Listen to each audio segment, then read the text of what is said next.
sure. And welcome everybody to Bronx Sports Jedi MMA Weekly Show with your hosts, Austin and Chef Dan, and my father early on, Kevin. How you folks doing tonight?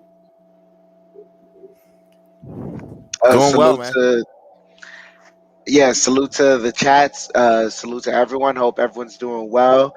Coming off of some Thursday night football. Hope everyone enjoyed themselves.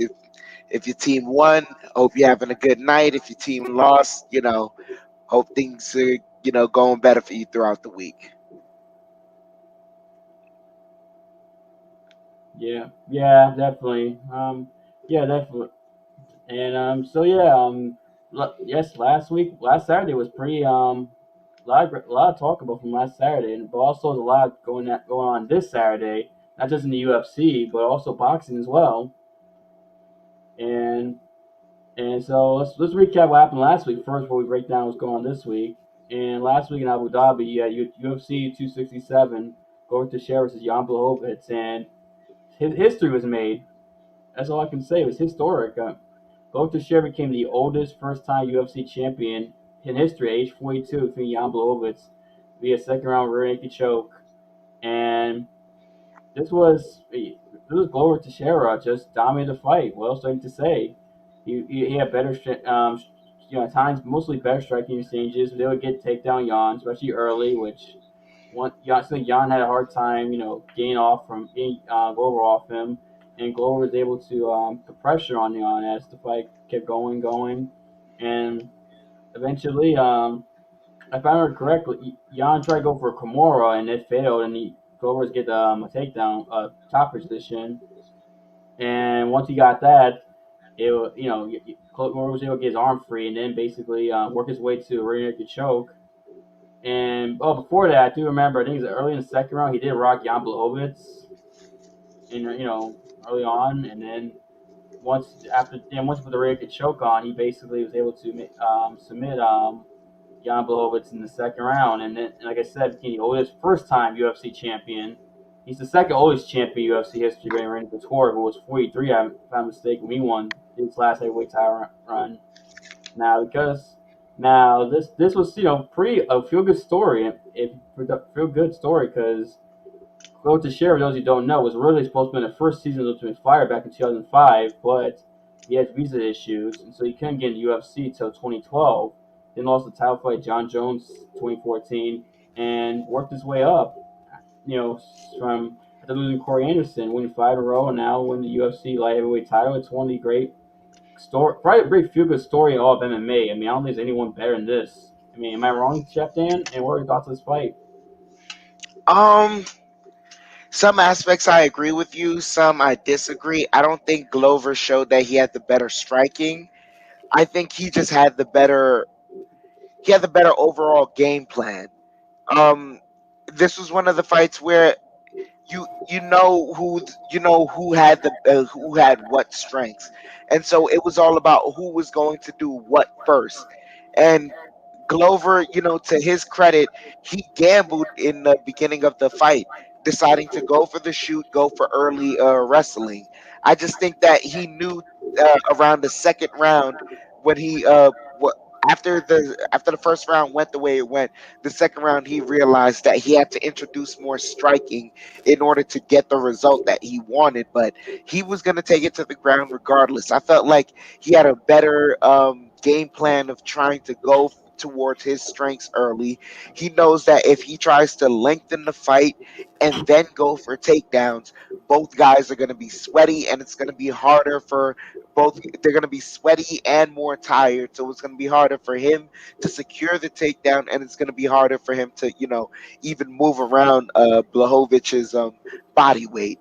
It was just, I think he executed it better, and I think Blahovic showed that he needs to go back in the gym and get wrestling defense all the way. Like, he needs to shape that up all the way, because it I know Glover provides pressure, but watching the fight, man, what was impressive was that Glover didn't do, and like I didn't see any of the hand tricks or the foot tricks or anything to kind of make Jan think that maybe it was one choker going into the other. Like when he went to flatten him out and finish him with that rear naked choke, like that was what he was going for. And I think Jan, even to a degree, like he gave away he flattened out purposely. Like he kind of, I think he kind of he conceded the position at a certain point.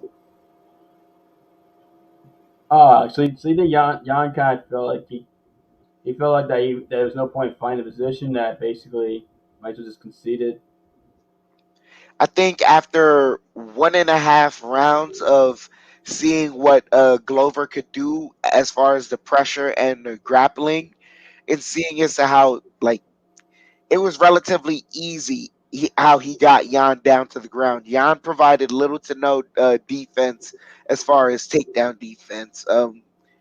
He provided some in the second round, but it wasn't enough. Like he kind of, I think he conceded positions.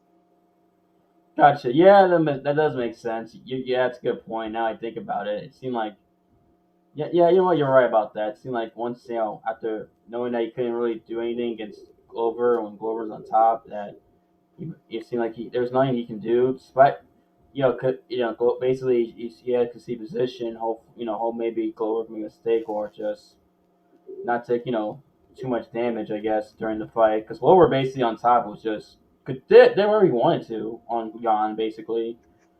And that says a lot because Jan is a black belt in BJJ, but Glover's top game is going back and watching some fights and thinking about before right before this fight happened, you realize Glover's got a great top game on when he gets guys to the ground. Usually, he does very good damage there. I there's got to be a fine line with the fighters in today's day and age, like where like it. How many fights have you seen one where a fighter is winning from the bottom? Now, unless you're like elite jiu-jitsu, that'd be like Damon Maya, It's rare. Oliveira, It's very, very rare, right? That right? unless you're on the bottom, that you're on the bottom and you have a chance to win the fight. When when we're not seeing fighters with urgency try and reverse that position, or at least you don't see them starting to work and gain positions and move their hands and their head and getting the underhooks where they're supposed to be, things of that nature. Like it's a telling tale because we're like by now the stats are out there. There's more than enough statistics. There's been more than enough fights to let you know you're not gonna win from the bottom. It doesn't happen like that. And so when I saw Jan not giving much resistance when he was on the bottom, that kind of let me know that he was not gonna win the fight. Yeah, yes, yeah. That makes sense. I can see why. Once if you're not resisting, you got a guy on top of you just doing damage. It seems like the fight's gonna be end sooner or later, and it did for Glover. Like I said, it made history. Also, I do want to point out for Glover is that I think his head coach is John Hackleman. For those of you who may not know, John Hackleman was Chuck Liddell's old head coach, and Chuck and Glover were training partners for a long time.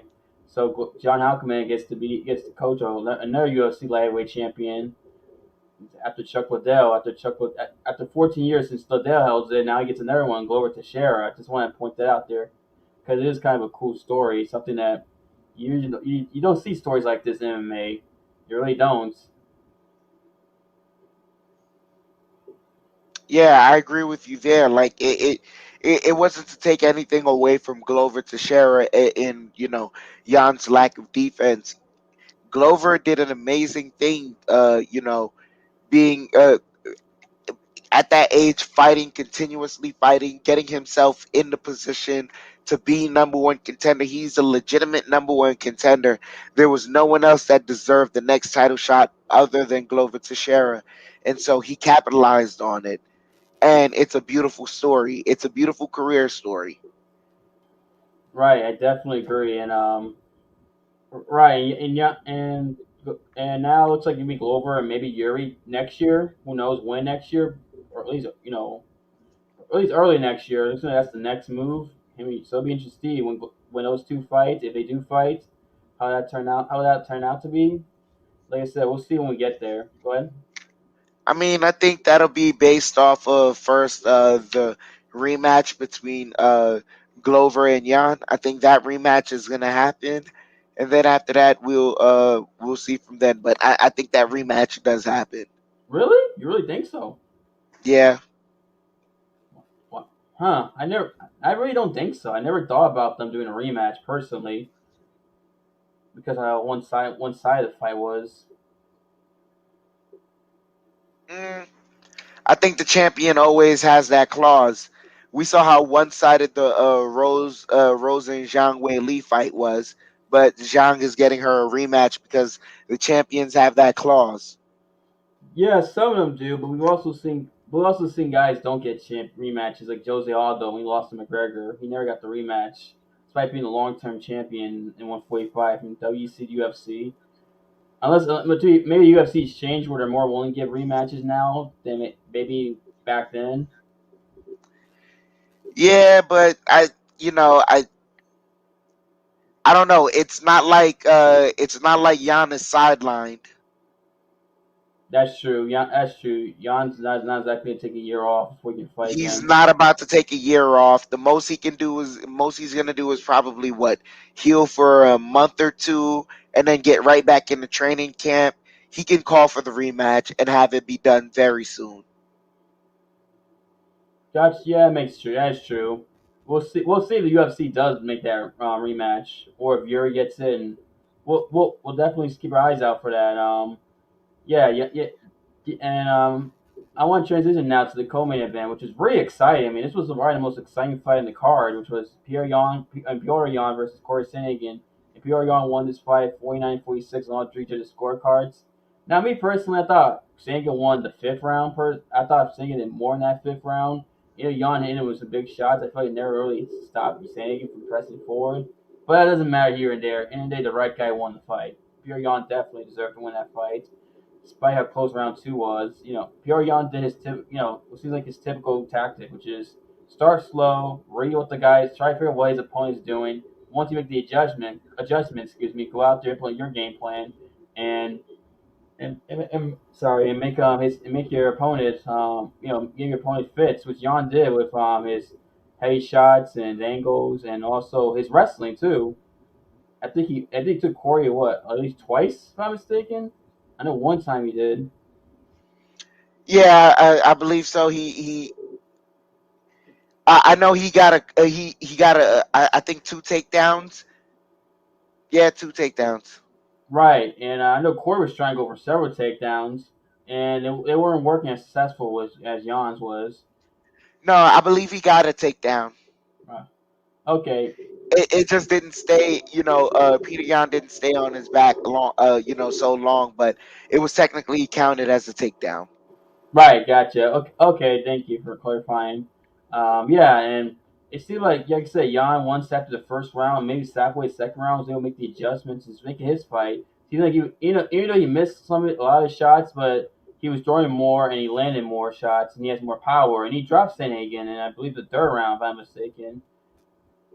And he almost he hurt which hurt Sandhagen. It looked like Sandhagen was in trouble, but give credit to Sandhagen. He got up and still finished that round and finished the fight. And he took some big shots when Jan did connected. They like you go ooh. Although Sandhagen was throwing back with volume and things like that, and also using angles to try to get out Jan's way. And it was what made it a very entertaining fight, guys. Those guys are trading back and forth shots, but Quiriano they'll land the more cleaner shots and more impactful shots, and that's why he gets the decision. What did you see out of this fight, Dan? I agree with you there completely. It was exactly as you said. Peter Yan just started to come along more and more, make more adjustments as the fight goes on. I believe this was the most skilled fight of the night. This was the best fight of the night. Both fighters put on a hell of a performance. Um, the one thing I will say though is even like, and not to take away from Corey Sandhagen, but And this was a hell of a fight from Corey Sandhagen. This was the best Corey Sandhagen that we've seen so far. And oddly enough, I feel like we can still see better. I think there is a better Corey Sandhagen out there. I don't know, maybe that's me being a fan, but Peter Yan did definitely win. He's going to go on to, continue on trying to get that rematch against Aljamain Sterling and recapture the title that he felt was wrongfully taken from him. But yeah, the only thing I can add on to this is this was a hell of a fight. Both fighters were extremely skilled, and this was the best Corey Sandhagen we've seen. But I feel like we can see an even better Corey Sandhagen. I think there's an even better version of Corey Sandhagen there, one who makes adjustments to a fighter's adjustments, and can shake up the fight there, because there were a lot of things that I saw that he could have maybe done that maybe would have helped if you knew Peter Yan was going to go into the grappling, invite the clinch more, go for knees to the body in the clinch, because I felt like his punching power wasn't enough there. I think he should have threw the knees there, and he did land a couple of high knees to the jaw of Peter Yan, but it was too little, too late. There's a better version of Corey Sandhagen, and I don't think Corey Sandhagen should be discouraged at the fact that he's been coming so close but hasn't reached that top yet, especially after watching what Glover Teixeira did later on in the card. Right, that's a good. I agree with 100% you said about Corey about how he might there be a better version of him out there, and that how despite not winning against Jan and that close split decision TV Dillashaw, which some people argue won, depends what you view. He should host head up high. He's still one. He is one of the elite bantamweights in the world. He's up there with Jan and Dillashaw and Sterling and all those guys, and he's a and if he will, I believe, if he makes the adjustments, becomes the best version of himself, will be fine for, a world title again and probably win one. And Sagan's got a lot of talent. You watch him go. He got so many skills. He's fun to watch. And I look forward to see Corey Sagan fights every time he fights. And this was a great performance for him. Also, Pierre Yan, another great performance for him as he tries to avenge that. Avenge the whole loss to Aljamain Sterling, and end that saga. Which that fight is going to be a lot bigger than the first fight now because of the whole controversy and everything. Post that fight, and like I said, I can't wait to see that fight, and I can't wait to see Sandhagen fight his next fight also.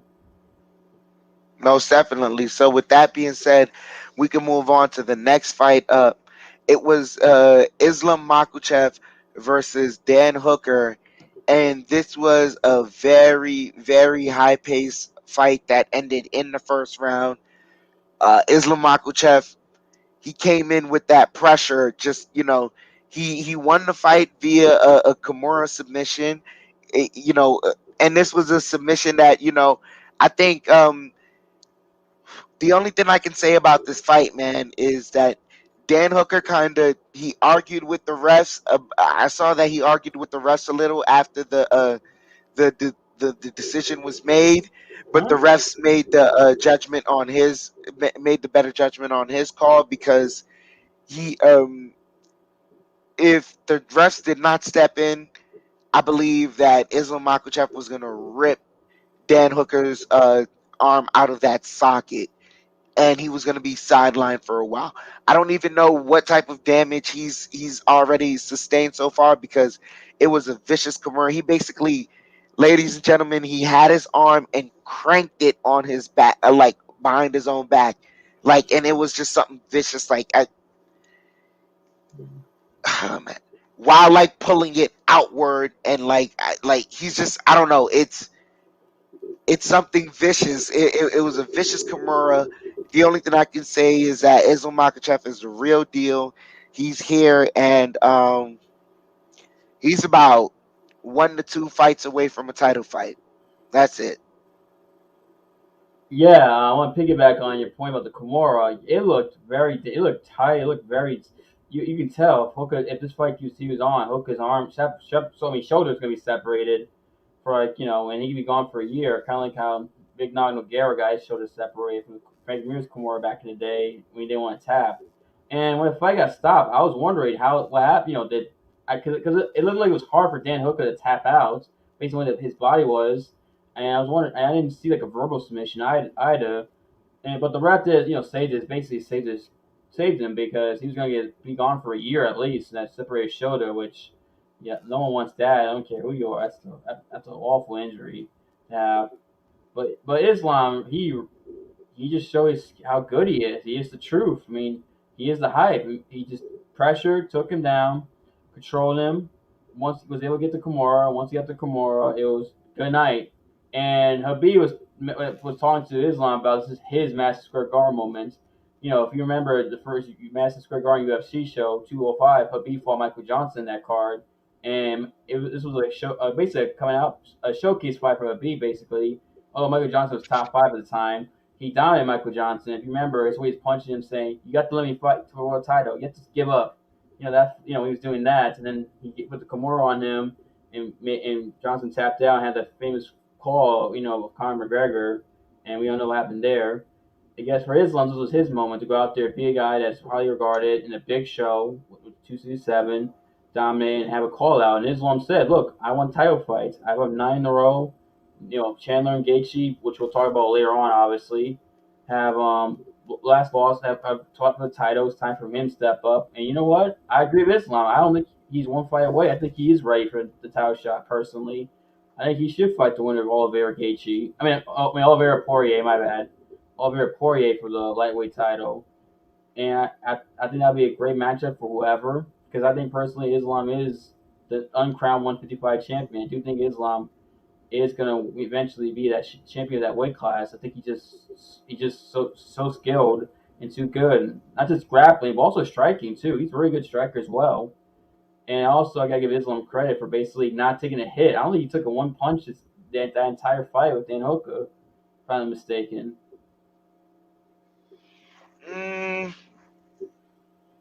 I disagree there. What? He's not the uncrowned one champion. Ever since Khabib relinquished that title, that gave everyone within the division a right to compete, but it especially gave those in the top 5 a right to compete. Oliveira got it. There's still some guys in the top 5. I think Islam has to break into the top 5. I think he is. I think he's top. He's actually number 5. Let me pull the rankings. If he just reached in the top 5, that congratulations to him. But Chandler and Gaethje, I feel like that's the number 1 contendership right there. If he really wants to make a case and he makes enough of a push to where the winner of the fight goes, all right, I'll take on Islam next. Cool. But if the winner of if the winner of that fight grabs the mic and says, Oliveira and between Oliveira and Poirier, yeah, the winner of that fight, I'm next. Like, I don't know what to say. I personally. I understand, but I think Islam's a 9-fight win streak, and the fact that Gaethje Gaethje and Chandler, excuse me, have both lost, come up title losses. Well, they both got finished. You can make an argument. Well, you guys both just fought for the title. You both lost. You both got finished. Islam 9-fight win streak. You make an argument that he should leapfrog just based on the win streak alone, and how well he's looked again in the winning streak too. I know it is the winning streak, but it's not so much about the winning streak because the class of competition is going up within the winning streak. But can you keep the winning streak while going into the while fighting these top 5 guys? Dan Hooker, I believe. What rank was he? I have to check the. He was 6. He was number 6. So you really technically have not fought a top 5 guy yet. Right. Technically, yes, but which is why I said like it's premature for you to say that he's the uncrowned champion. I still think he hasn't credit to him, he has not faced a Dustin Poirier yet. Right, but But even if they do fight, I'm just be real. I think Islam beats him. I just don't think. I mean, yeah, that's what you like, but we haven't seen it yet. Right, exactly. I mean, I honestly I'm not gonna like yeah, like I'm kind of like, because I have to look at it right now. He is on a 9 fight winning streak. Okay, Chris Wade, did he fight for a title? no, Nick Lentz, no, Gleason Tabao, no. He didn't. He didn't. I'm thinking accusing someone else. Cajun Johnson, No, Armin Sukayan, no, but top 15 ranked. but top 15 ranked, but he hasn't fought for a title yet. He hasn't, has Islam gone 5 rounds yet? He went four. He went four with Thiago Moises. Okay, that's right. That was his first 5 round fight in the UFC, right? Yep. Yeah, but you can make argument that Usman, when he went his run, Usman basically did similar run. Kamaru Usman got title fights Woodley after beating Maya, who, if I'm not mistaken, was coming off the Covington loss.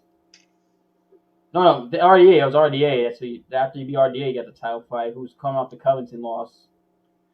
Yeah, but I can't liken those circumstances to this because the division is different at the time. How so? These divisions are going through two different things. This is what I'm saying. Like, the title was just given up, and then a champion was crowned between two competitors who the rest of the division feels hasn't even legitimately gained. Neither of those guys felt the rest of the division feels that neither of those guys were legitimate number one contenders. That's why the fight between Poirier is a big deal, because when Poirier did what he did all throughout this time, having his impressive run into the fights with Conor McGregor, when he was declared the number one contender, the rest of the division said, "Hey, you got it." Now Islam Makhachev is up there, but if he's shouting out he's number one contender, I know a couple of guys who can say, "Nah, fight me first, and then you can prove that you're number one contender," and the guy will have a point. Right. I get. Yeah, I Even guess. like even to a degree, and I feel like he has the upper edge on him. I feel like Islam beats him 9 out of 10 times. A guy like Michael Chandler, even he has a right now because he was placed in the title fight. Right. Also come out victor with Dan Hooker. But it was because his opportune times were right. Remember, he was before the Dan Hooker fight, he was in shape, being a replacement fight for a couple of fights at that time. Yeah, for the Habib Gaethje. Habib Gaethje, and I believe one of the Poirier McGregor fights. No, he fought the same card as the second What, the card. first fight? Yeah, second Poirier McGregor fight. He was on the same card. Him and He Hooker. was on this for the second fight. Yeah, he's on the same card. I think for the first fight he was a stand-in for that as well. You mean? Oh, I know what you mean by first fight. Talking about the January pay per view. Okay. Yeah, no. He fought a co-main event. He was the co-main event that card. Him and Hooker. That was the co-main event. But yeah, but I still think Islam. With the whole United fight winning streak looking more dominant.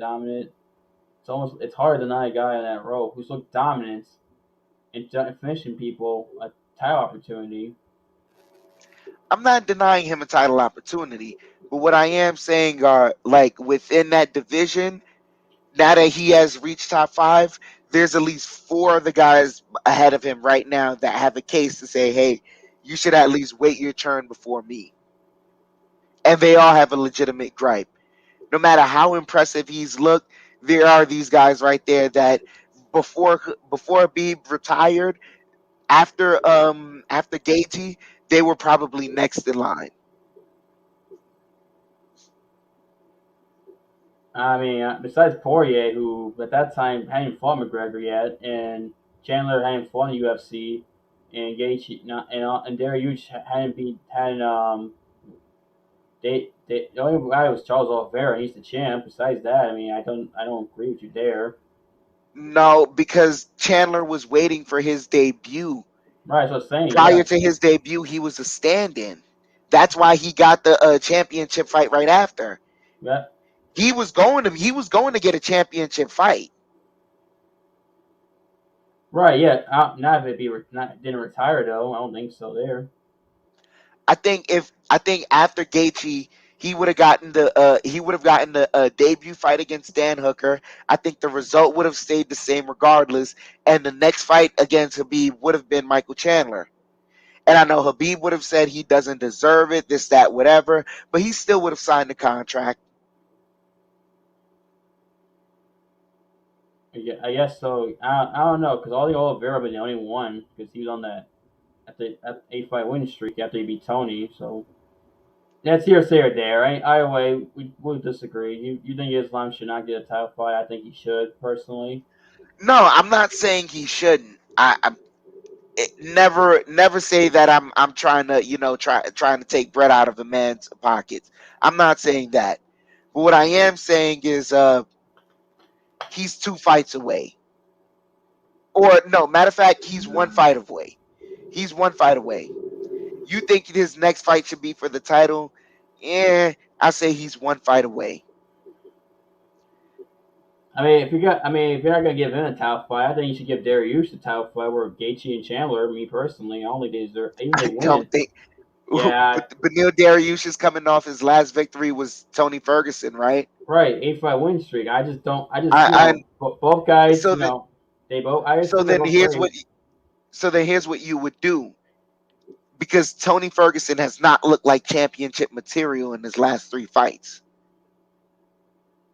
I would put Beneil versus Islam, and that right there is your number one contendership. I'm not against that idea personally.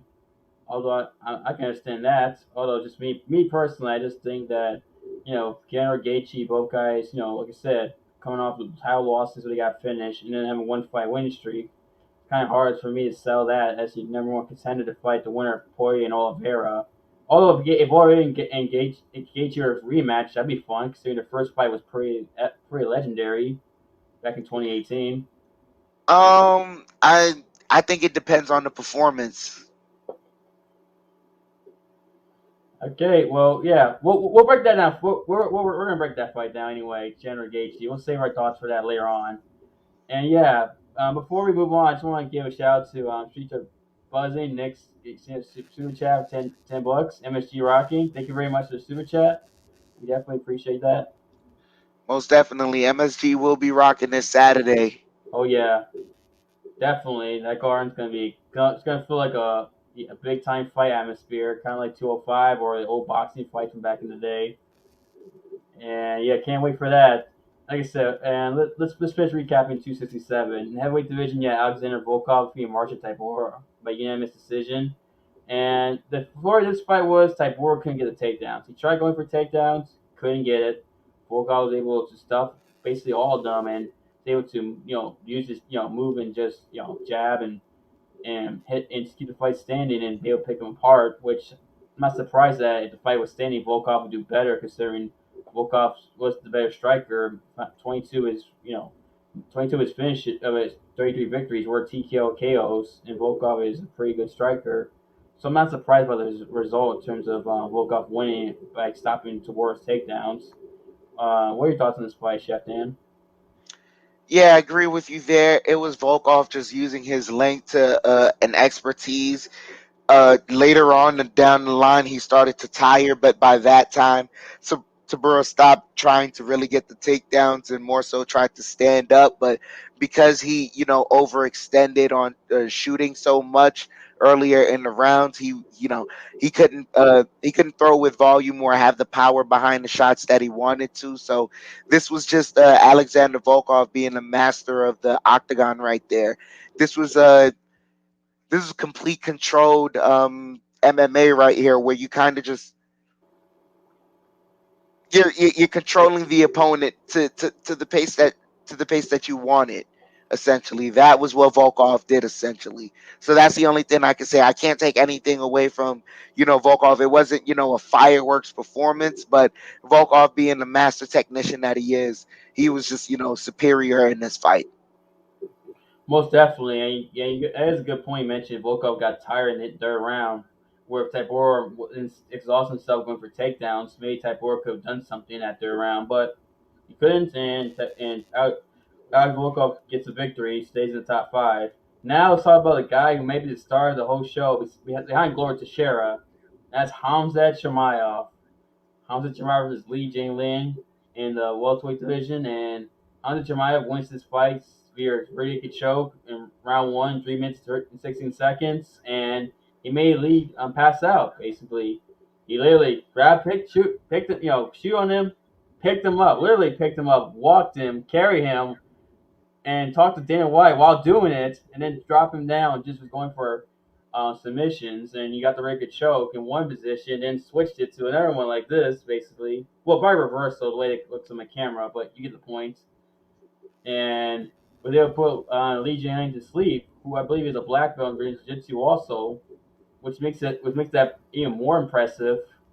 And he didn't get hit. I mean, this is what the third fight is in UFC. Is 4 UFC fights where Hamza doesn't get hit. I mean, the hype's real with this guy. He proved it with his performance, being the number 11 ranked welterweight who was coming on 4 or 5 victories. I mean, this is just, I mean, what a star-making performance by Hamzat. This is bigger than Austin and Daryl Marshall fights. I mean, freaking incredible. I mean, Dan, what are your thoughts on this fight?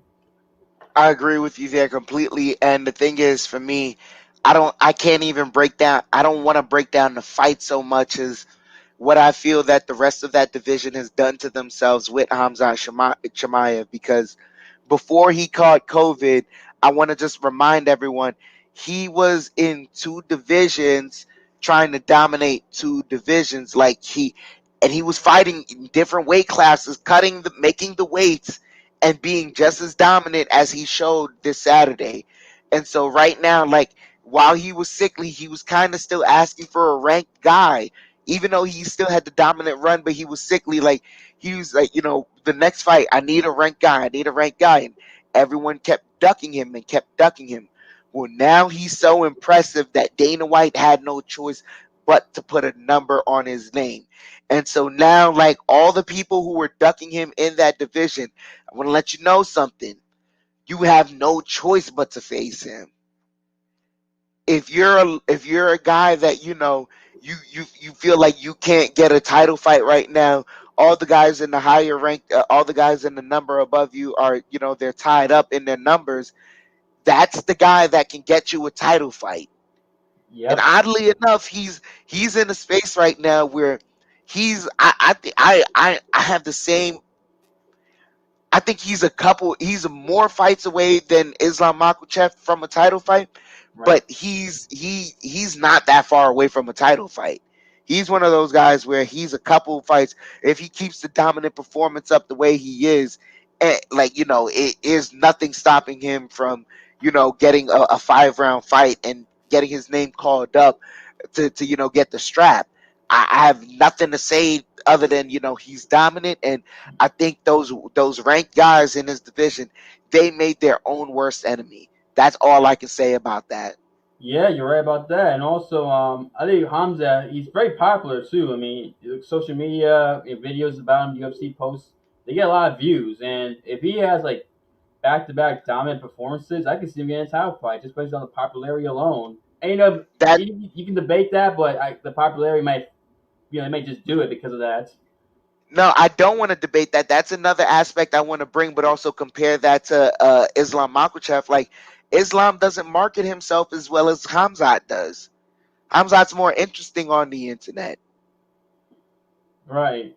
And that's true. Although Islam has grown like since like a couple years ago, but you're right. Hamza has got like that the it factor, like a super it He's got an factor. it factor already, along with he has the same pressure, but he also puts a smile on his face. He's willing to do the interviews, and he when he does the interviews, it doesn't seem so stressful getting an answer from him. Yeah, he seems like that. Right, and he's very good communicating and trash talking too. That's another thing It's about him.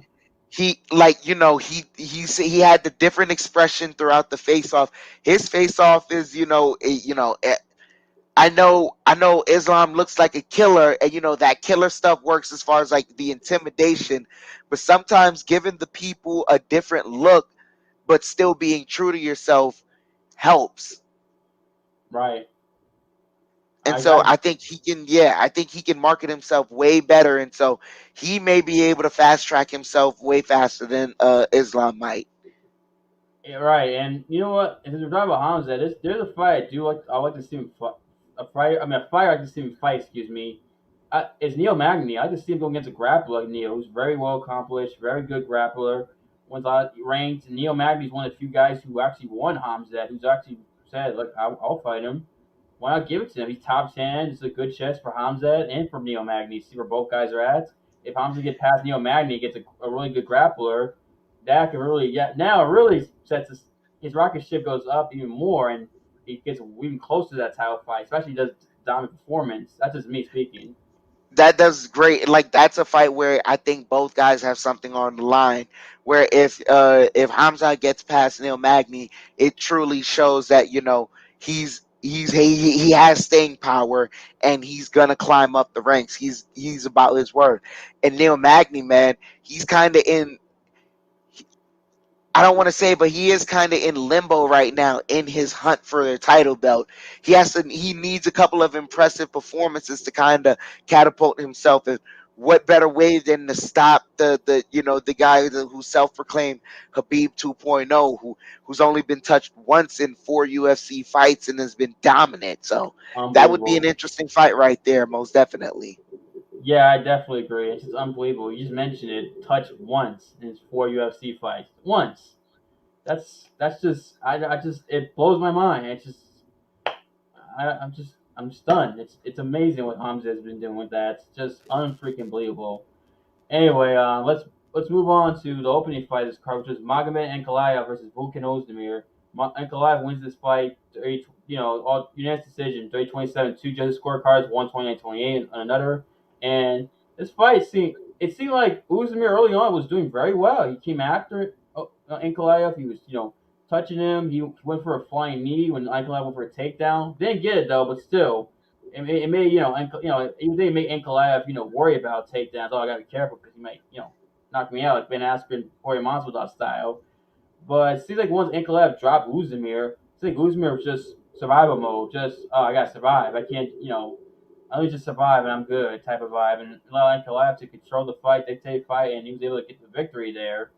That's what it seemed like to me watching this fight. And gotta give Ankalaev credit for dropping Uzdemir and be able to control the fight. And but also it seemed like Uzdemir once he got dropped just went to survive mode rather than hey, let me try to create something to where I can maybe do something where I can hurt Ankalaev or at least take control of the fight if that makes sense.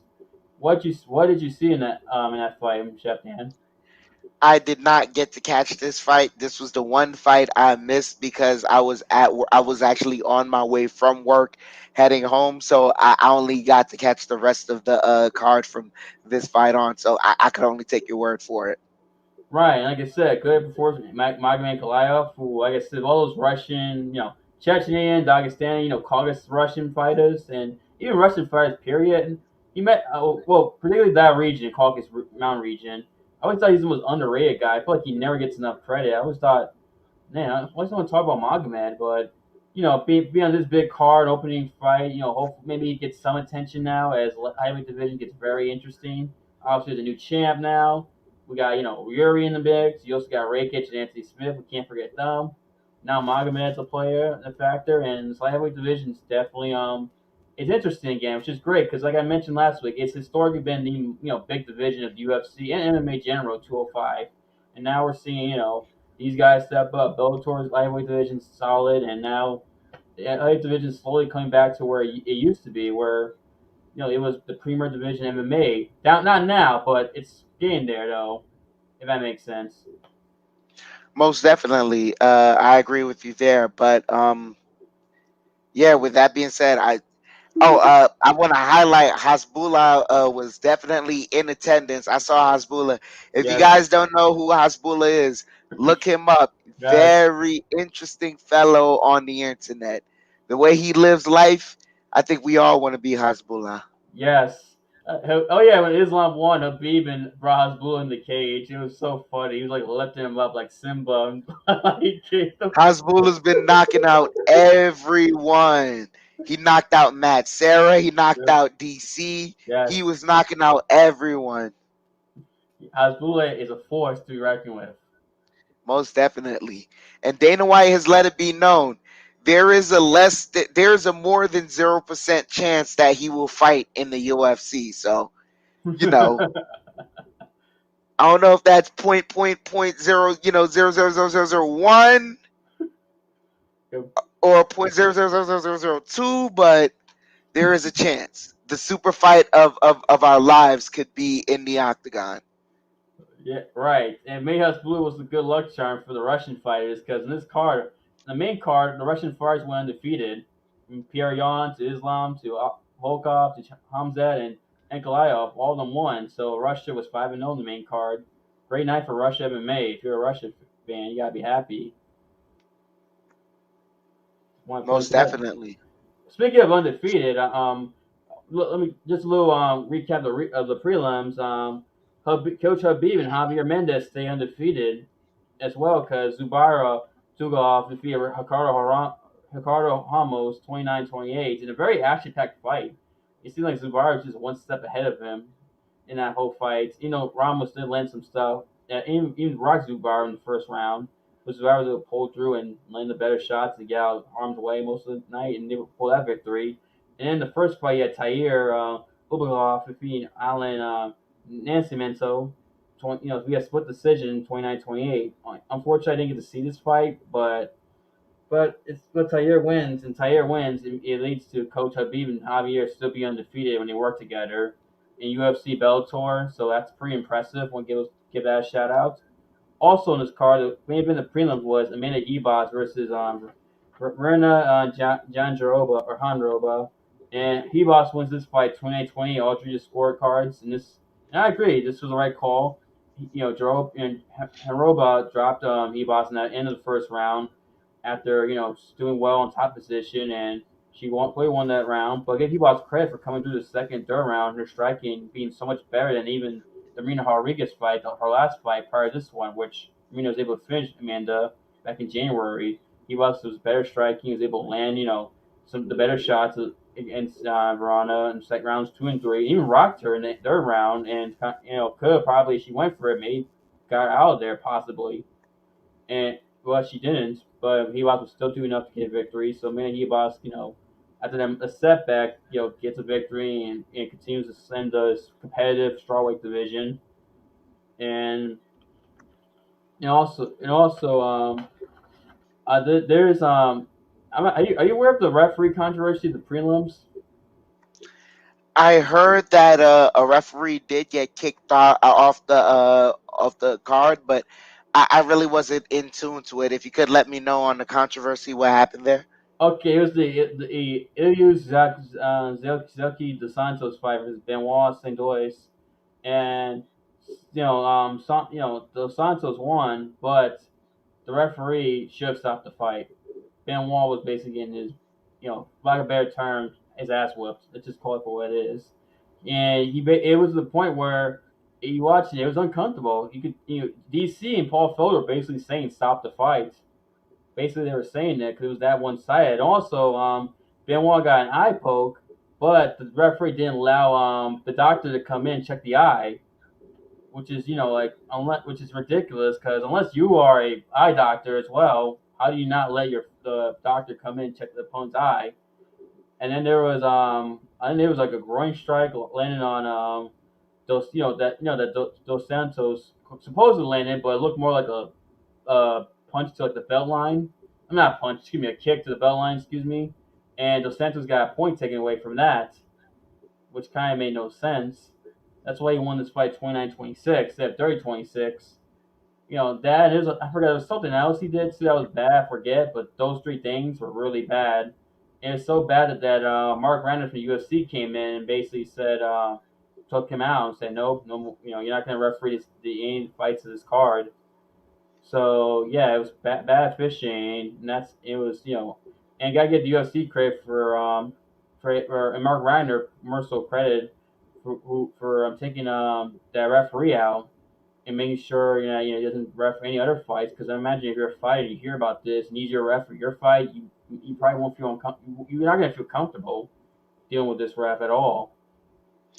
Most definitely, yeah, that sounds horrible.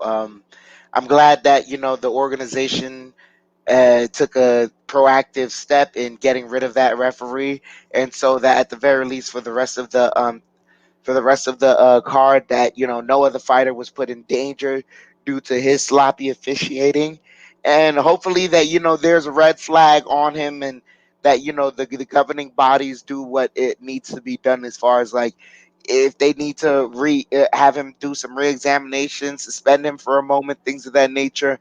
Yeah, he just has to face some repercussions, some form of repercussions. But I'm glad that they did the right thing in removing him from the premises. Right, that exactly, and today is being international. Being Abu Dhabi, I think it was easier for him to do it. I do wonder if they were in America, would it be harder considering the commissions may have more of a say, and commissions sometimes can be pretty, awful. Let's just be honest, how they handle things. But nevertheless, go ahead. Now, I'm saying we'll never know, but until then, we can move on to the next subject. Yes. Let's talk about boxing briefly. November 6th is Saturday. There's a big time boxing event, which is featuring Canelo Alvarez trying to, if I'm not mistaken, become undisputed champion at middleweight, super middleweight, going against Caleb Plant in 12 rounds. To winner of this fight becomes the undisputed super middleweight champion. What are your thoughts on this fight, Chef Dan? This is gonna be interesting to me. Canelo Alvarez, it seemed like he's a fighter who's evolved throughout the years, and it's been very interesting watching the evolution of Canelo Alvarez. So I want to see, like, does he continue this dominant run he's been on so far? Does he show us something new? He said that he's coming in with a different type of aggression for this fight, but on the other side, Caleb Plant is someone not to be reckoned with. I'm gonna be just a fan watching this fight, and just being I'm gonna be truly accepting of whatever result comes this way. I'm not really I wish I could have rooting interest in this one, but at the same time, it's gonna be fun not having rooting interest and just watching the fight for what it is, the pure beauty of it, of the sport. Right, and one day. Also, yes, good point. Hang on, it shows up right here. There's no love lost between the fighters. That's right. The press conference they got in the brawl in the where they where Caleb Plant looked like I think he did slap Canelo briefly, but then Canelo landed 1-2 on him before they got separated and stuff. So yeah, there's bad blood going to this fight. These are two guys who don't exactly like each other. And also, yeah, which I guess that makes you more intrigued because not only is it for undisputed champion, which how often you get that in boxing, but it's also bad blood too. I mean, if you're a boxing fan, this has to pique your interest even more. I mean, am I wrong in that? Oh yeah, most definitely. This is, like I said, this is a very very interesting fight. I want to see, like, I'm just watching it all. Like, I know both of these guys coming in to take each other's head offs, but these both of them are very technically sound. So, like, when you have the technique and you have the intentions, how vicious can you guys truly get? I expect this fight to be truly vicious. Right. If it's vicious, I mean, that could be one heck of a fight. I mean, maybe who knows? Well, no, I'm not gonna say that. I don't think I don't know if there's any fights gonna rival Fury Wilder 3 in boxing this year, based on what happened.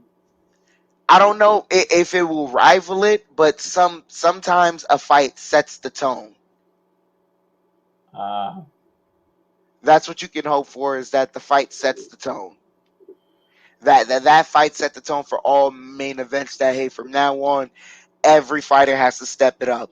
if you want eyes on the prize, like if you want people watching, this is the minimum. Right. Most definitely. Yep. I definitely agree with you there. And like I said, that starts at 9 p.m. The main card, 9 p.m. Eastern, 6 p.m. Central Time. For on November 6th. I think it's on Showtime too. And starts early, 1 hour early before the UFC pay per view begins. Which I don't know why they're going against the UFC pay per view. That kind of seems like not a good idea. I know Kelly's a big star. I get it. He's always going to draw no matter what. But it doesn't seem like the smartest idea considering last time they did this 2 years ago.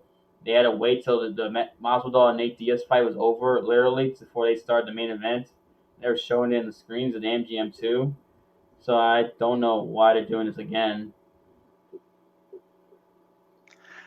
Who knows? Maybe they're that confident that they can split, and if not split the audience, that they at least know that a lot more people are going to be at home.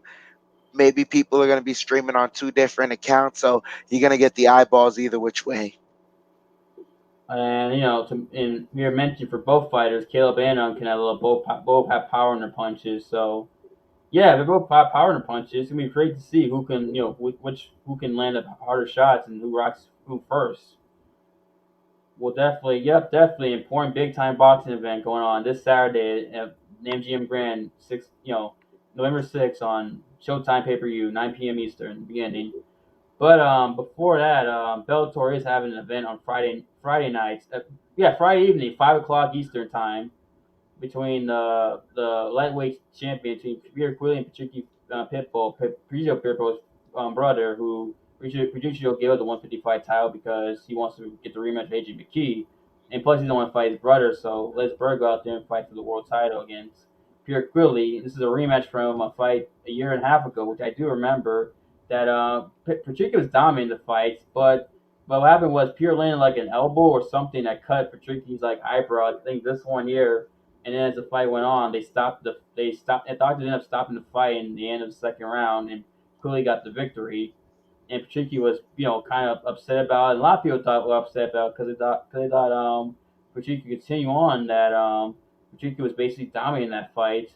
So I'm interested to see what happens in the rematch if Patricky can continue dominating Quilly, or if Quilly can somehow go in and win the lightweight title in his home country of Ireland too. This is in Ireland, and Pierre Quilly is the hometown favorite. Well, one of the two hometown favorites in this fight. And also the co-main event is a big and very nice. I mean, excellent. I mean, 135-pound fight between James Gallagher and Patchy Mix, excuse me. Now Patchy, they're both grapplers, they're both submission guys. Both like to get guys on the ground and finish them with submissions. And Gallagher is a very I like to call him Conor McGregor Jr. because he used to train at SPG Ireland, St. James Conor McGregor, tattoos, confident, brash. The only difference between him and Conor is that he's a more submission guy. Conor's the more stand up, I'm Akio, my fist, things like that, etc. And Patchy Mix ain't no slouch either. That guy his grappling is great too. And that's what I'm interested to see. Is this going to be a grappling fight? Is this going to be a stand up war where both guys can be trading punches and hurting each other and things like that, etc. Considering they're both so great jiu-jitsu. And also, James Gallagher fighting in Ireland, how's that play, Rose? That help these Irish fighters, or is it or the few of the opponents to want to, be the home wrecker? So yeah, I mean that's definitely so two fights to look forward to in this card. And Bellator starts at 5 p.m. 5 p.m. Eastern time because they're in Ireland, which is 5 hours ahead of us. Let's also point out on Friday night. So 5 p.m. Eastern time for the main card. As we look forward to this Bellator card. Any you want to say, Dan, before we preview the big UFC card? No, I'm gonna try and watch the card as best as I can. I will be at work while the card is going on, so So hopefully I can close up in time to at least catch the main card, and things will be good for me right there. oh yeah, the card is available on Showtime. So if you have Showtime, you can watch it. Right. Okay. Yes, and before we move on to the previous UFC 268, I want to point this out. Interested to see the numbers on boxing versus stacked UFC card. Yeah, I do too. Yeah, I do want to see that as well. What the numbers, since they're both competing against each other. Now, speaking of which, this is the big card, the card we've all been looking forward to since it got announced. Especially if you're a New York, local New York MMA fan, or just MMA fan, period. You don't have to be from the area. This card, UFC 267. 267. 268. 268, my bad. Usman versus Covington, which starts at 10 p.m. on pay-per-view November 6th at Madison Square Garden, the world's most famous arena in the world, the Mecca, as they call it. Now, this card is just, there's so many things we could talk about. I mean, the main event, obviously, is a grudge match, a rematch between Usman and Covington, which was one of the great title fights in UFC history. You got Rose and Zhang Weili in the rematch from their fight back in April in Jacksonville. And then you got Gaethje and Chandler, which fireworks. Let's just be honest. It's going to be fireworks. You expect it. Also, Frankie Edgar and Chio Vera on the main card, which there's rumors about this fight, supposedly, that this could be Frankie Edgar's retirement fight. Allegedly. That's we don't know how true it is, but alleged Frankie Edgar, I mean, could be the last swan song for him. Also, you got Shane Burgos, who's from New York City, who I believe is the first New York City fighter to actually fight on the main card of a Madison Square Garden UFC show. You know, Wyman was from Long Island, Al Quinto, Long Island. I believe he fought on the main card, if I'm not mistaken. You know, guys like that. And yeah, it's a lot. There's a lot of talk. You know, Al Quinto is fighting this card against Bobby Green, and so I'm saying a lot. So where do you want to start, Dan? Mm, there's a lot on the card. I mean, there's even in the preliminaries, there's gonna be the debut of Alex Pereira versus Andreas Michaelides, I believe Michaelides, who Alex Pereira, I believe everyone has the hype for him because he's the only guy to defeat Israel Adesanya. So if he looks impressive enough, that's a guy who I know we're gonna hear constantly. We're gonna hear his name constantly. The preliminaries also has some very interesting fighters. Edmund Shabazian, I believe he's Yep. very interesting. Yes. Jordan Williams versus Ian Gary. That I think that's going to be a very interesting fight. Yeah. Um, Also, I yeah. mean, if anything, we can start off with the Justin Gaethje versus Michael Chandler fight because that's the card. That's the fight that's going to start off the main card. Give me your prediction for that fight. Who do you see winning? Because for me, I I wish I could have a confident answer on who I think is going to win this, but honestly, this feels like a toss up to me. Yeah, it does. It really does feel like a toss up because both guys are heavy punchers and both guys bring it. They're all, you know, no one ever says Chandler and Gaethje are boring. I've never heard that ever. Even when Chandler was in Bellator and Gaethje, you know, World Series of Fight, none of his fights over there were boring, or PFL now, but you get what I mean. They're and yeah, and they're boring. Both guys, they bring it every time, and that's why everyone's so looking forward to this fight. People think this fight could steal the show, be fight of the night, just because of the two guys in it. But man, wow. I mean, I would say The Chandler. only thing, Go well, ahead. go ahead. I lean towards Chandler in this fight personally. Just that's just me, and I don't know. I don't know why. Cause maybe this is not fair, Gaethje, because this was a baby he went against, but his wrestling takedown, once he gets off, once he gets taken down, it's not he does not do well off his back, nor in terms of trying to get up. He's doing fights back in the World Series of Fighting or PFL now, where Gaethje got taken down by guys who weren't as good as Habib, and kind of like Gaethje kind of was held there for a while, which took him a lot longer than he probably should have to get up. And Chandler is a good wrestler. He's good at taking guys down as well. Although he's got heavy hands and likes to strike. He comes from University of Missouri with Tyron Woodley and Ben Askren when they were there at the same time as well. And I feel like Chandler might be a heavier puncher, if that makes sense. Because Gaethje has knockout power, obviously. We've seen him knock dudes out with one punch or drop them with one punch. But I just think, the wrestling and Chandler's power, and also I part of me leans towards Chandler slightly. I'm not confident, but I have to go Chandler in this fight. Just me personally. Would I be surprised if Gaethje won? Nah, not at all. Gaethje's good enough to beat Chandler. He's got a lot of skills himself. Leg kicks, obviously, that's something to watch. Does he do leg kicks early? Slow Chandler's momentum. Also, is how's Chandler respond to a Gaethje punch? So that's same thing. How's Gaethje respond to Chandler's power as well? That's just stuff to look forward to in this fight. I mean, what you're gonna say, Dan? I think you were gonna say something before. I think striking decides this fight. I don't think wrestling decides this fight. I think striking does, and it's gonna be whether Michael Chandler has been threatening to say, Gaethje will be the first to back down. But let's say Gaethje is the first to back down. Let's say he's not backing down but circling out, and he feels like he's going to be more technical with his striking versus Michael Chandler, who's just known to move forward. Is that, is Gaethje backing down going to be a help towards Michael Chandler, or is that more of an assist to Gaethje because he's now having different angles to his striking? I mean, I'm not going to lie. I thought Tony Ferguson would have been the more creative striker versus Justin Gaethje, but Justin Gaethje showed that he was just an overall better striker than Tony Ferguson. And so, with that being said, Justin Gaethje, he's been training with Kamaru Usman, and the one thing I've been saying consistently about Kamaru Usman is he has been getting better and better and better with the striking. Not only with the power, but his range now. And what you don't want, the worst fear for competitors is you have a wrestling champion who's now starting to figure out the intricacies of boxing. And when I say the intricacies, like he's learning how to go to range and things of that nature, and how to slip punches and what to look for, and the tails. Is he looking at the shoulders move and things of that nature? His footwork, is his foot on the inside or the outside, and is he sliding? He's not only sliding in and in and out, but he's also sliding around the fighter to get better angles, things of that nature. We're seeing that.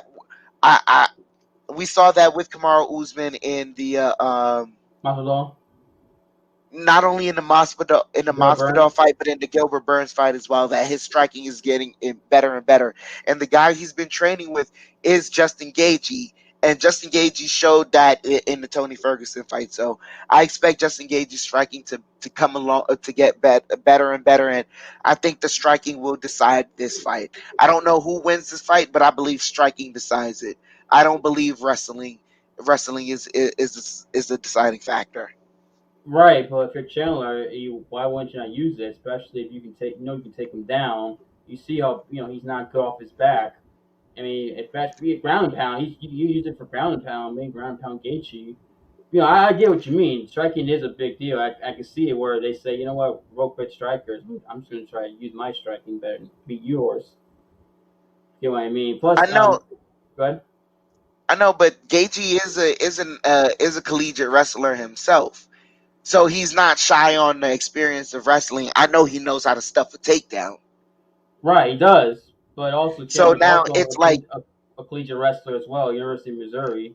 I know that I'm not taking away anything away from Chandler. It's just like, here's my thing: if this was anybody else, you would want to risk the takedowns in case of emptying the gas tank for for later rounds. Like, it's okay. But with Justin Gaethje, I don't know if you want to risk that. Gotcha. Right, right. Because I'm pretty sure he wants to do a calculated shoot. That's what he's gonna look for. right, exactly. Because you get tired against Gaethje, that's almost like the worst thing because his power and Gaethje doesn't get tired that often. He's got good cardio. That's one thing about him that doesn't get talked about. His cardio is usually good. That's the one thing you don't want to. You don't want to make this an uphill battle on yourself. Good, yeah, that's true. Although I am interested knowing that it's about two great striking coaches because Trevor Whitman's in Gaethje's corner, head coach, and Chandler's head coach Henry Hoof, who's also a great striking coach as well. He was Usman's former training partner, Usman's former camp head coach, and there's a video of Chandler taking Usman down in practice, which is like wow. But still, you're right. Striking is the thing. You got two great coaches, especially striking coaches, going against each other. And since I mentioned Trevor Whitman, it's something I wanted to mention. That I don't know if anyone's picked up on this point, but I think it has to be mentioned. how's Trevor Whitman gonna affect his fighters in this fight? Because for those of you who don't know, Trevor Whitman's got 3 fighters in his card: Gaethje, Rose Namajunas, and Kamaru Usman. And originally it was supposed to be Gaethje, Chandler, Dan Rose, and Zhang Weili, and Usman Covington. But they changed it to where the Gaethje and Chandler fight's the opening fight. Even then, I still wonder how is coaching 3 guys in the night going to affect his coaching. Because let's say Gaethje loses, I don't know, or let's say he wins. Let's say he wins an impressive victory. Maybe it's a comeback victory. Let's say he wins. He's impressive. When you win as a coach, you're on the cloud 9. You're on the high. But then he's got to get ready for Rose. Because Rose got her title fights, and he's got to get ready for that. Get the right mindset. Focus on her. Don't and then go out there and then let's say Rose loses, let's say devastating fashion, it's not that the fighters that are hurt, it's also the coaches because they put time and effort to get these fighters ready, and they want their fighters to win just as much as the fighters themselves, and they care about them. He's obviously not in a good mood, and then now he's got somehow not focus on that, get ready for Kamaru Usman's title defense against Colby Covington, and I do I wonder don't. how that I don't affect. think. Oh, But sorry for cutting you off. But I don't think that's gonna affect him too much because you kind of have to liken an MMA coach to a football head coach in the sense of the last game is the last game. You put that one behind you because it doesn't matter what happened. And I know within certain camps, like sometimes if you win, if one fighter wins from a camp and you have a certain amount of fighters on that card, sometimes that energy can carry over and that helps. But if the fighter loses, the head coach has to be clear of mind enough to go, okay, that fighter was that fighter's struggles. Remember, we're fighting our own fight. Like, don't bring in that fight into the cage because that's gonna you're now giving yourself an even harder fight. You don't worry about that. And the way that you don't make the fighter worry about that is that the coach has to display that themselves. So Trevor Whitman, I think he's a professional, a consummate pro enough that if win, lose or draw, if the last fighter gets the whether they get the desired result or not, you don't carry that over into the next fight. Okay. Yeah, I just found it fascinating. That I'm like, how's no one bringing that up? The stresses. The getting ready for 3 different fights in the same night. The stress going into it, making them ready, game plan. I just emotions as well. I mean, that's interesting to see how Trevor Whitman handles it. Maybe he does it the way you say it, more likely. Now I think about it. But yeah, I just thought it was fascinating. That's something that not many people are talking about. That I thought maybe should be talked about. But we'll see. Anyway, speaking of, let's go to the next fight, which is a non-Trevor Whitman fighter fighting on this fight, which is Shane Burgos against Billy Quarantillo. I'm pretty sure that's how you say his name, Billy Quarantillo. I apologize if I butcher your name, but this is a big matchup in the featherweight division. Shane Burgos coming off the loss to I believe it was, I'm trying to remember, was it Dan Ige? No, it wasn't Dan Ige. Who did he lose to? He lost this. It was a delayed knockout where Ethan He Barboza. lost to Edson Barbosa. Yes, in Houston. That's what it was. Okay.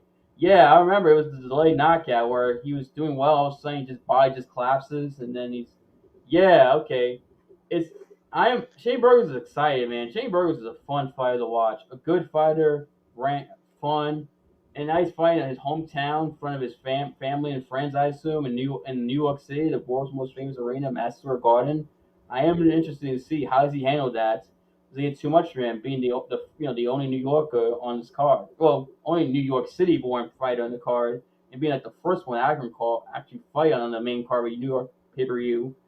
And he's come up the loss to Edson Barboza. How does he handle that? Does it motivate him? Does it give him the extra focus, or can it break him when there's that pressure of does he try to fight a different style, trying to put on a show in front of his family and friends when it might cost him against Billy Quarantillo? That's something to watch out for. I think about it personally. What are your thoughts on this fight, Dan? That it is going to be interesting. I think this is Shane Burgos' fight to lose. I know he is coming off the loss against Edson Barbosa, but Edson Barbosa is no slouch. Yep. Edson Barbosa was just recently fighting for a potential number one contendership with Giga Chikadze, so that lets you know just the class of competition that Shane Burgos was going up against. Yeah, I believe this is just Shane Burgos' fight to lose. You just hope that the hometown kid doesn't get jitters in the hometown arena. That's it. If anything, just come in even keel, fight as if this was a fight in freaking Indiana where where no one is and things of that nature. But just you play it even keel. Right, and that's a good. Yeah, I agree. Play even keel is probably the best way for him to go out there and win this fight. Especially, the people in New York are obviously looking forward to Usman and Covington, but they want to see their hometown guy win. That's also a big deal to seeing the local guy win, and especially from his family and friends, who I'm pretty sure are going to be there. They have to see that as well. And also, Billy Quarantillo is also going to fight 16-3 with come off his last fight was a victory over Gabriel Benitez in July, which TKO punches, which was the fight of the night in that car on that event, which was Makachev and Moises. Also, he's got 12 of his victories are by finish, where it'd be seven knockouts, TKOs, and five submissions. So Billy Quarantillo ain't no slouch. So it's gonna Most be good. is going to be a very interesting fight. So, with that being said, I want to move on into this Edgar versus Marlon Cheeto Vera fight because I know you said this might be Frankie Edgar's last fight, but Rumors. I think if that's rumors, I hope not because he has a chance to potentially win this fight. In my honest opinion, I think Cheeto Vera's been slipping as of lately. He hasn't. I don't know. He's been I don't know, he's consistently inconsistent to me. You think so? Yeah, I mean, he had the Sean O'Malley victory. Obviously, that was a big victory. He took the hype away from Sean O'Malley. Then he lost to Aldo, which Jose Aldo's looked very good at 135. I mean, surprisingly to everybody, he's not exactly a slouch. Then he came with a victory against Davey Grant, and I mean, I guess because to me, I feel like he was on a roll. Gio Vera, but, he has that loss to Song Young Dong, which we know was very controversial. A lot of people thought that he got robbed of a victory in that fight. But I mean, it seems like what you're doing with Cheeto. Do you think Cheeto sometimes doesn't get to that next gear to he try doesn't out get there? to the next gear. It seems like he's a step away, and the only person stopping him from taking that next step is himself. And so I think of a seasoned vet in Frankie Edgar, if you can see that in him, and it's just you got to know when the right time is that he's trying to look for he can go to that next step and he doesn't. That's the time where you have to kind of place in your head is like, all right, that you have to program yourself to say that's the blood in the water, and you attack there because then I believe if you get Cheeto Vera off of his rhythm, he can be had.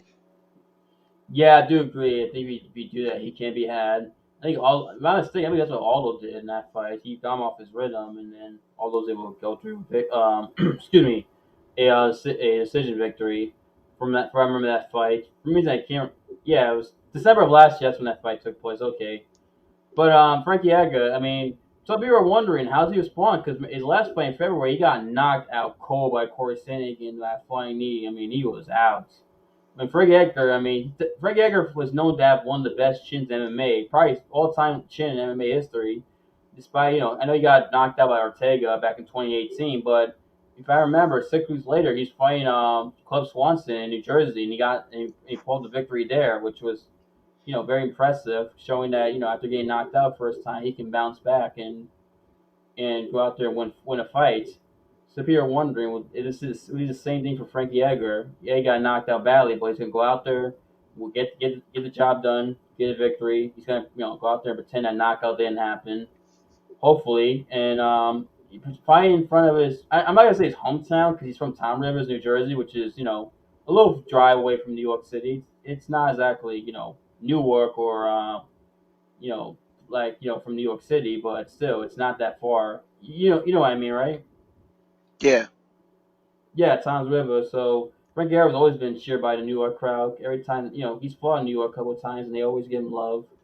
Especially being Italian, which definitely helps too. Let's just be honest, being an Italian guy.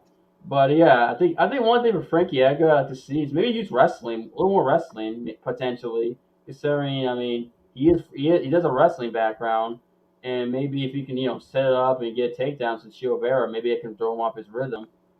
What do you think of that? I agree with you there, but also Frankie has to be able to use all 3 rounds. Don't try and shorten this fight. Don't try and go for the finish early unless it's really right there for you. Until then, use the full know that this fight goes the distance. Right, yes. And so you basically, based on what I'm seeing, it seems like you favor Frankie in this fight over Chio Vera. Am I correct? I don't favor him. I just see more of a chance for Frankie, but I won't take it away from Cheeto Vera. Like my thing is, if Frankie has nothing to stop that rhythm, I think Cheeto can glide. Cheeto can glide to a victory. This kind of is like it's a on the fence thing for me. Right. Because I'm thinking about it too. Because I going when this fight was made, I was thinking, wow. I mean, I can see both guys winning because she'll be younger and also more fresher. Maybe doesn't have the wear and tear Frankie has. Maybe he might win, but Frankie being experienced, being a former lightweight champion, being a top contender for years, maybe that might favor him. But also Frankie's got a lot of damage. I mean, the Gray Maynard fights. I mean, some of my favorite fights ever. Those the second, third Gray Maynard fights. If you haven't watched them, go watch them when we get a chance. I mean, the way he came back in those fights, he took a lot of damage. I mean, Aldo fights, he fought Aldo, and also etc. He spent I think he spent 7 hours in the UFC Octagon. Is you count all his fights in the UFC, which he spent a lot of time in the Octagon. Which some of those fights he took damage, but he was able to win most of them. And like I said, but still, he may have more wear and tear than Chio Vera has, so maybe that might play a factor as well, something to watch out for. But Chio Vera doesn't have experience that Frankie has, so we just gotta wait and see what happens. Most Can't wait. definitely. Can't wait though. I Let's go. can't wait for that. So with that being said, we can move on to the co-main event. This one kind of tugs at my heartstrings a little. This is for the UFC Strawweight Championship and Women's Strawweight Championship. It's the rematch of Thug Rose Namajunas versus Zhang Weili. I'm not gonna lie, Zhang Weili won me over with a couple of fights, but that Joanna Jacek fight that she Yeah. had was so gangster. Like, ladies and gentlemen, if you really want to see one of the most gangster fights in the UFC, where 2 fighters decided, F that, we just standing in the middle and we throwing. And none of us is getting dropped. We just going bite on your mouth guard and let's go. And that's what both of them did. And like that was a gangsta ass fight, like truly gangsta. I love Zhang Weili, but my heart beats for Thug Rose, man. I got Thug Rose taking this again. This is the one fight where I'm calling, like, I gotta call a decision for it. I got Thug Rose taking this fight. She is, oh man, I love Rose Namajunas. Rose is just so special of an athlete. And it's like, I know she had the championship before, but this is her time now. And it's rare you ever find someone where they had the championship and they lost it, and you could tell even though they were champion, they weren't ready yet. But she's been molded by the fire. This is her time now. This is a time where I believe we're gonna see a dominant run from the champion Thug Rose, and it starts right here with solidifying it against Zhang Weili. I got Rose taking this fight. What about you? Wow. I got Rose Namajunas win also. I think she does find a way to win. Although this fight might be like you remember the second Joanna and Rose fight, how close that was, how it was competitive after Rose like, knocked out Joanna basically. At Madison Square Garden, by the way, the same arena where she won her belt the first time. That 4 years ago. Now she's returning as the defending champion. and also her second rematch for her title. Her second time she rematches a former champion, and she took the belt off in New York because that Joanna fight was in Brooklyn. So I find that fascinating. And you're right. It seems like now this is Rose's time, whereas when she won before, yeah, she was champion, but it wasn't like her time. It's kind of like the only fight I could think of when you mentioned was like George St. Pierre. You remember George St. Pierre beat Matt Hughes back in '06 for the welterweight champion, then lost to Matt Serra, in my opinion, the greatest upset in MMA history. But then once he got he beat Matt Hughes again, then beat Matt Serra for the belt. Then George St. Pierre went on, never lost again, and just his legendary run, just won every fight from there on until he retired. Not saying Rose is going to do that. I mean, especially in this weight class. I mean, if she does that, and my gosh, that would be whoo. If she To does let that, you know, there's actually a three-headed monster in the women's weight classes between Valentina, Amanda, and Rose. Like just the third-headed monster hasn't shown itself yet. If Rose can do something like that, she'll put herself right there. right? And I'm not saying she is because this is the most stacked women's division. This is the toughest one of all of them. So that's why But if she does it against this division, that would be like George did. That would be impressive. Not that she is, but still, the possibility. Like I said, just using the parallels with her and George in terms of that aspect. Because when you're mentioning about this is her time, her second title run, when you're saying that, George St. Pierre came to my mind. That was the first thought. But yeah, Rose. I mean, can Zhang Weili win? Yeah, she can. She got power. She got real power. And we've seen power can and she's got skills, and she's been working with Henry Cejudo in Arizona in that gym with I don't think Eric Elba has seen. I don't think it's him. You know what I'm talking about, right? The guy with the glasses, the flamboyant Yeah, coach. but I don't think that's him. But she Yeah. has been working with Henry for a little bit. Um, there is a way for Zhang Weili to make this a fight and for her to win. She does have to, she's gonna have to play the Tyson role, kind of duck and weave and get in close, and then from there do the striking. But yeah, I got Rose winning this. I have an Also, irrational confidence for Rose. That's I it. I do too. I think she's gonna win. Although especially those kicks. I mean, if you're Jamie Lee, you gotta watch out for those kicks because they said the head kick came out of nowhere and she got dropped. That's what. Well, like I said, does Jamie Lee do more grappling, more wrestling, or does she do a different stance? There's some mystery with Jamie Lee in terms of what she does in this fight, like how she come out, etc. Just how much does Henry Cejudo training help her? We shall see. But yeah, I got Rose. I'm kind of somewhat confident in Rose. Somewhat. Not I feel like that's the most confident one I can pick of somewhat. But before we move closer to the main event, I forgot I should answer this question. Is Bruce Buffer going to be there from recovering from COVID? We could have said Bruce Buffer. Oh, we should have said Joe Martinez. Nah, we can send Kev as the Kev Buffer. We've seen in the Uh, intro, yeah, Kev Buffer's there. Hopefully, maybe Buffer can make an appearance there. right. But yeah, Bruce Just gotta, Buffer. I gotta see what suit you're gonna wear, Kev. I gotta see what suit you're gonna wear. Yeah. Oh yeah, Bruce. Into that question, Bruce Buffer. I think he is supposed to be here, right? I mean, supposed to be in Madison Square Garden. I've Hopefully, had he recovers. Yeah, hopefully he recovers from COVID in time enough to, uh, eh, do the event. And he is in the ring with the fighter, so hopefully he has healed enough to where he's not a contaminant or a contagion to the other fighters. right. But with that being said, I heard he was supposed to be this card. That's why I'm like leaning towards yes. I mean, let me double check because I know Joe Rogan. By the way, it's the first pay per view with Joe Rogan since 264 when Connor broke his leg in the third Poirier fight. So Rogan's back, which is yeah, I cool. mean it's gonna be cool. But with that being said, He is let's get back. right Yep, into the. yep, he's back. So someone confirm it. I'm sorry. I'm sorry to interrupt you. He's back. Bruce Buffer confirmed. Okay, we have Bruce Buffer in the building for Saturday. We have Joe Rogan in the building for Saturday. Also in the building, the main event. Charles Oliveira. I said Charles Oliveira. Oh my gosh, I'm on a different path right now.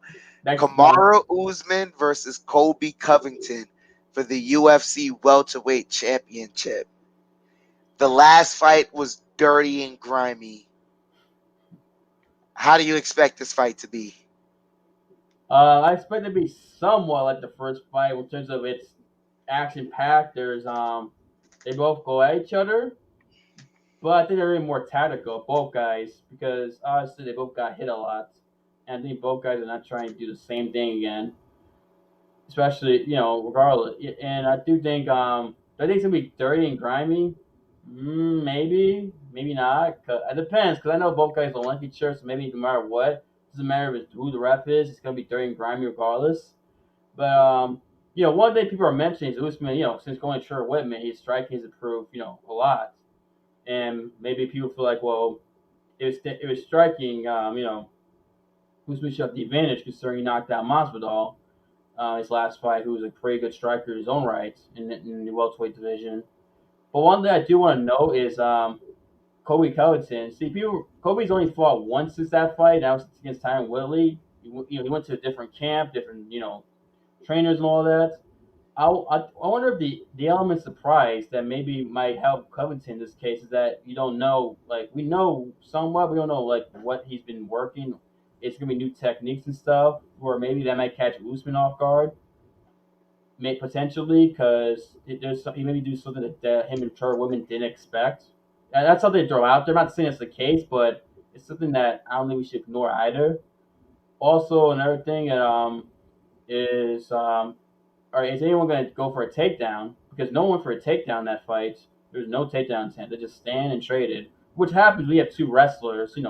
Usually they cancel each other out and they just say whoever's the better striker tends to win. Does Usman try to go take him down, or does Colby try to go take him down as well? And how will that work? That's a dynamic as well that we might have to watch out for in this fight.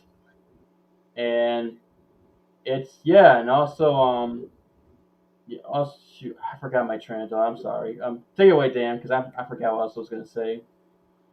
Yeah, what I'm gonna say is I feel like what I think Colby Covington's best chance of like entering and surprising the ring is mixing it up between wrestling and striking, because we saw that Gilbert Burns did that against Kamaru Usman, and he potentially won that first round against Kamaru Usman, though Kamaru came back stronger later on in the round after he figured out what Gilbert wanted to do. But if Colby can find a proper mix that Gilbert wasn't able to, maybe he could potentially take a round, and then that'll lead into a snowballing effect for him.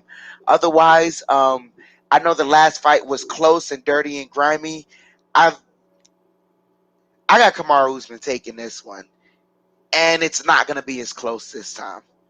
I just got so much confidence in the Nigerian Nightmare, and I think he is on a GSP like run right now through the welterweight division. Right now, he is by far currently the number one pound for pound best fighter in the UFC in my eyes.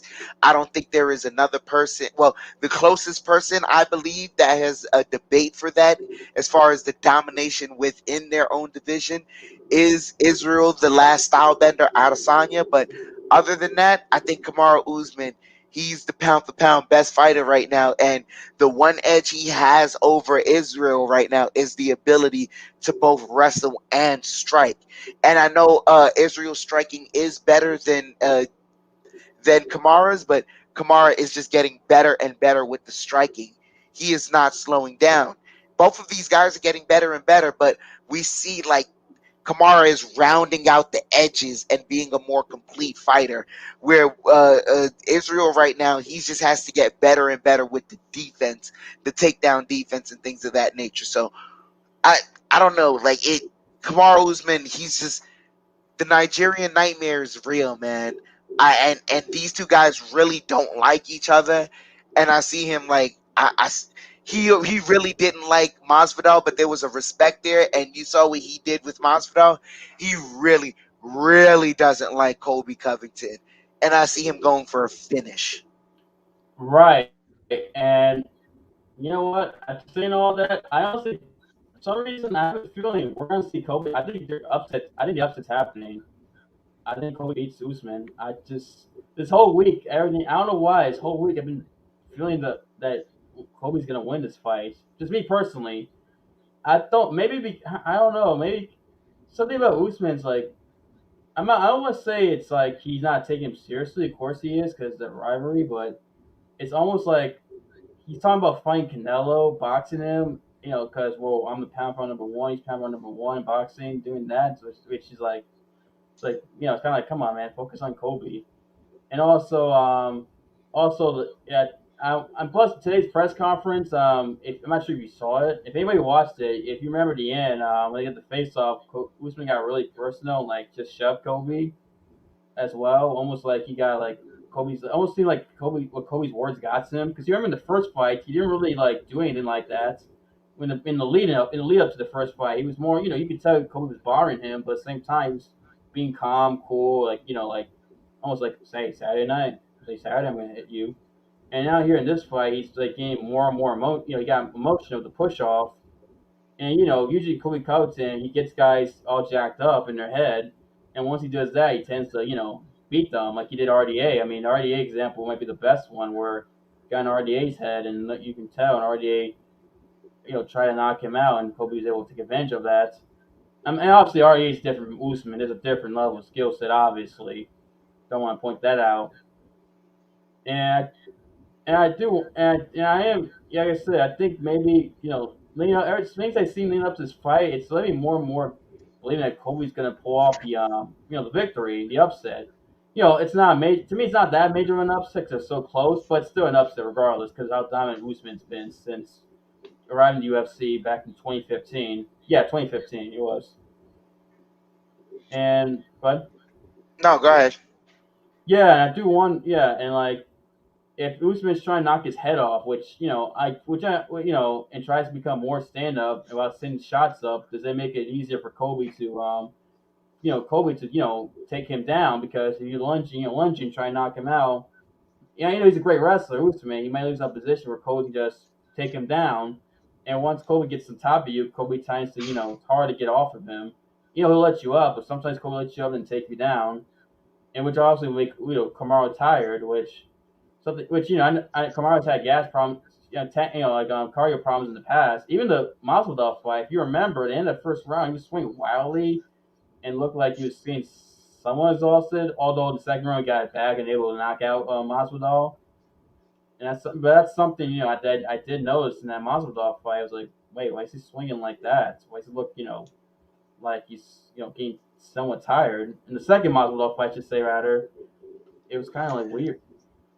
I didn't think he looked gas. More so, Masvidal had excellent defense.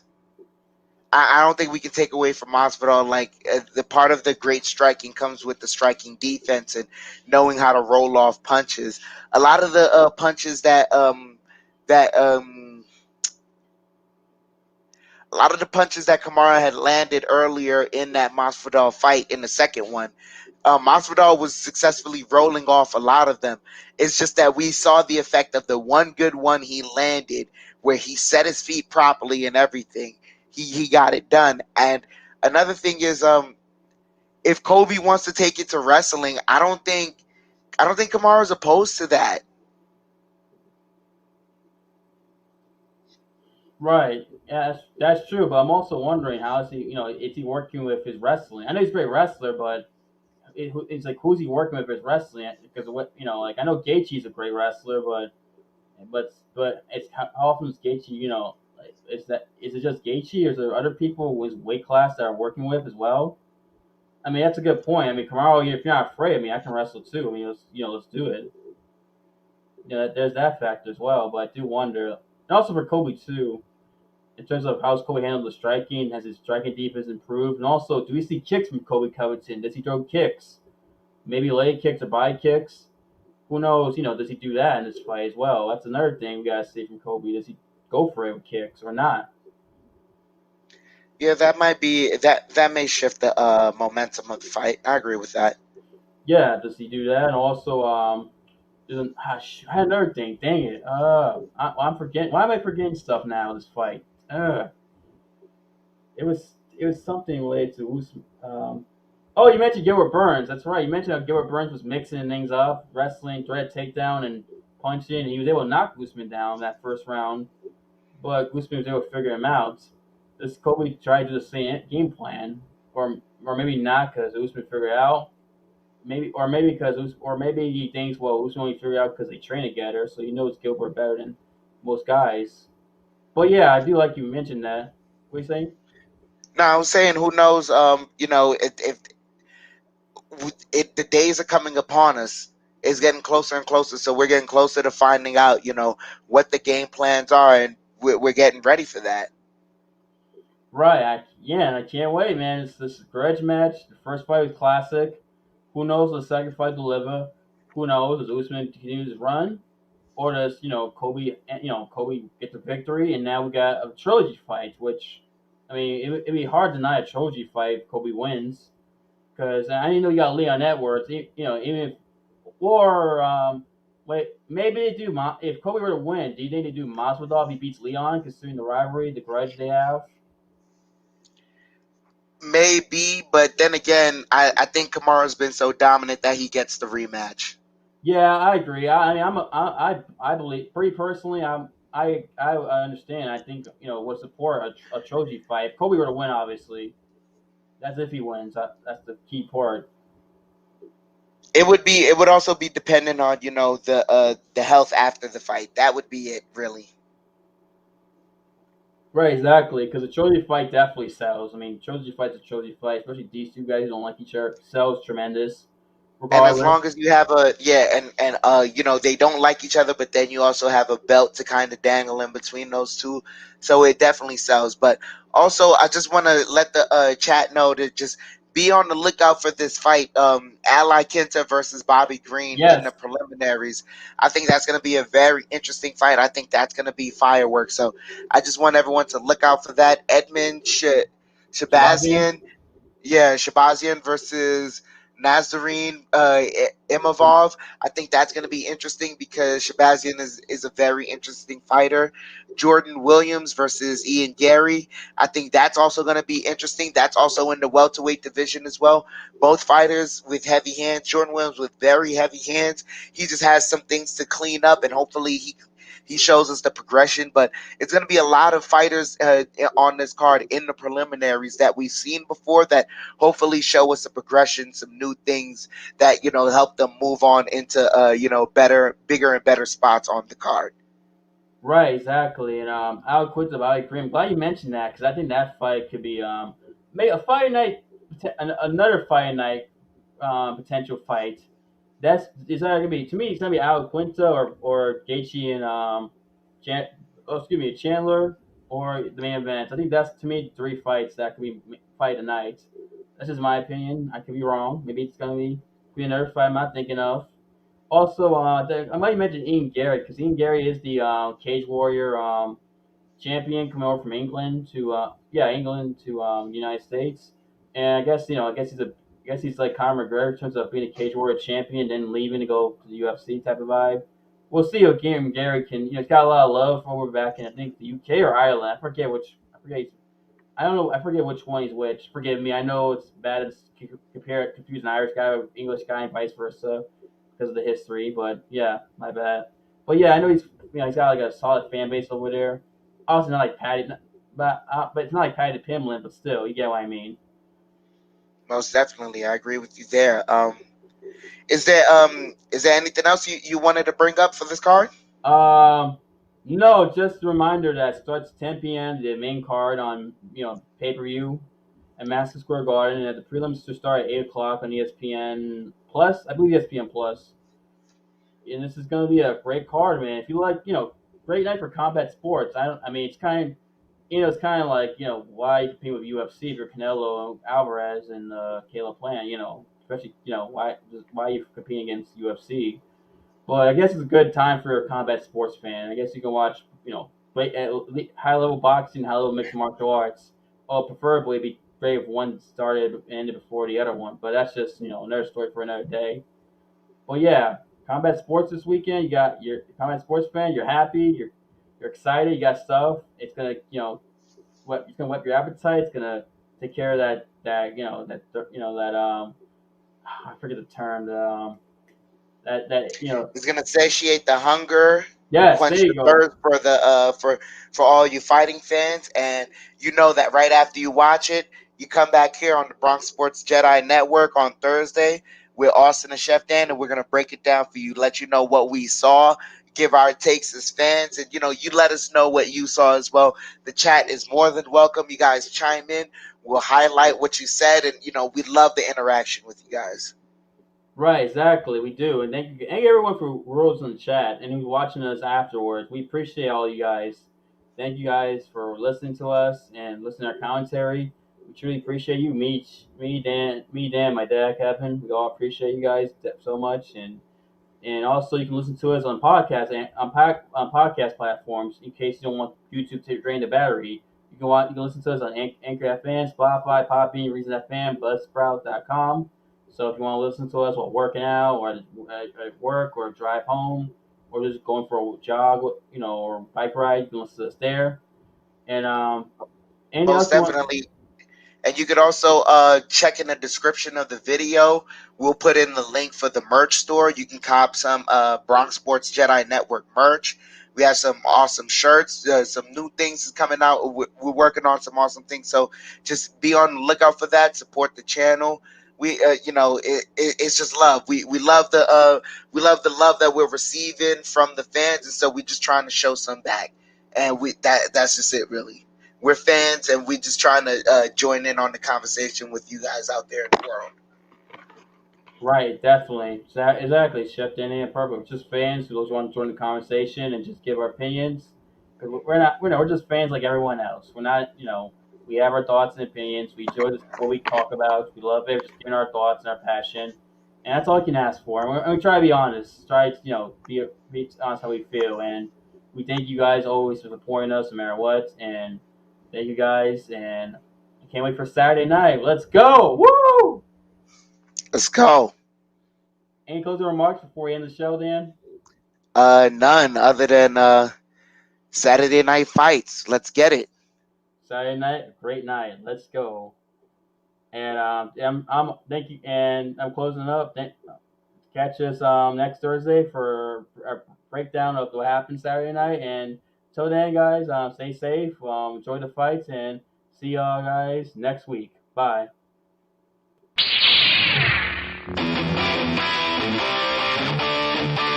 Ladies and gentlemen, we are